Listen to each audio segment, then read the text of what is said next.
To the front page of the Herald Sun now. I hope you're not eating during this one. Exclusive damning reports expose rodent plague in neglected hospital.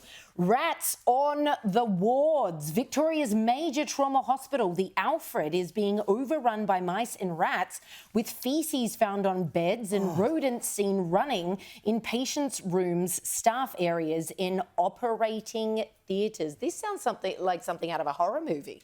How is it real? How is this real? I mean, we had a story out, it was last night or the night before on It's been both, the actually. Herald Sun, where they're talking about the fact that, you know, the hospitals are at breaking point. It's not adequate funding. Etc., right?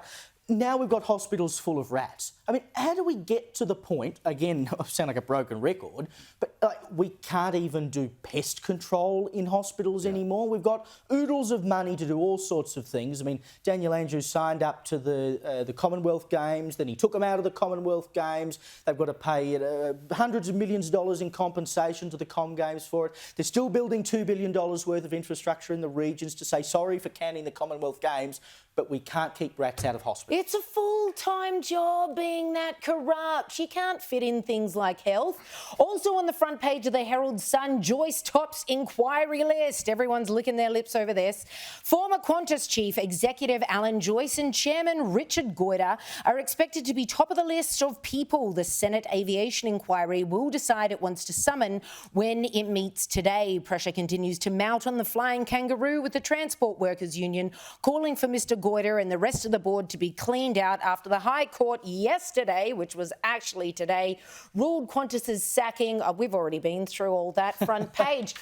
So this is only going to get more interesting. Yet another person breathing down Qantas's neck. And deservedly so, I think. I mean, look, I know that Joyce has moved on, but that doesn't mean he should escape scrutiny at this point. No, neither should the board. Can they compel him to appear?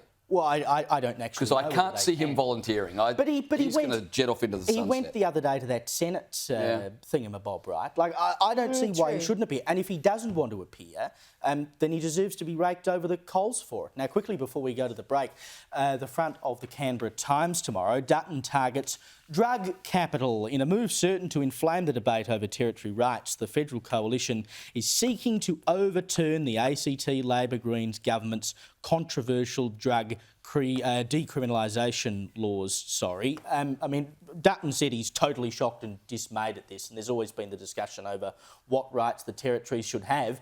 But given the federal parliament still has powers over the territories, why shouldn't they do this? They should absolutely do this. The ACT want to legalise ice, heroin, LSD. I mean, it's incredible what they're proposing to do, and the federal government would be inept and remiss if they didn't legislate to stop this from happening. Well, there was an article just today talking about the fact that Uniting Church is on the ACT side. They're pushing for the similar laws in New South Wales. I'm just like, what on earth? This should not be allowed to happen. They can absolutely have the Uniting Church. In fact, those two go hand in glove. I'm sure there's plenty of Uniting Churches in ACT.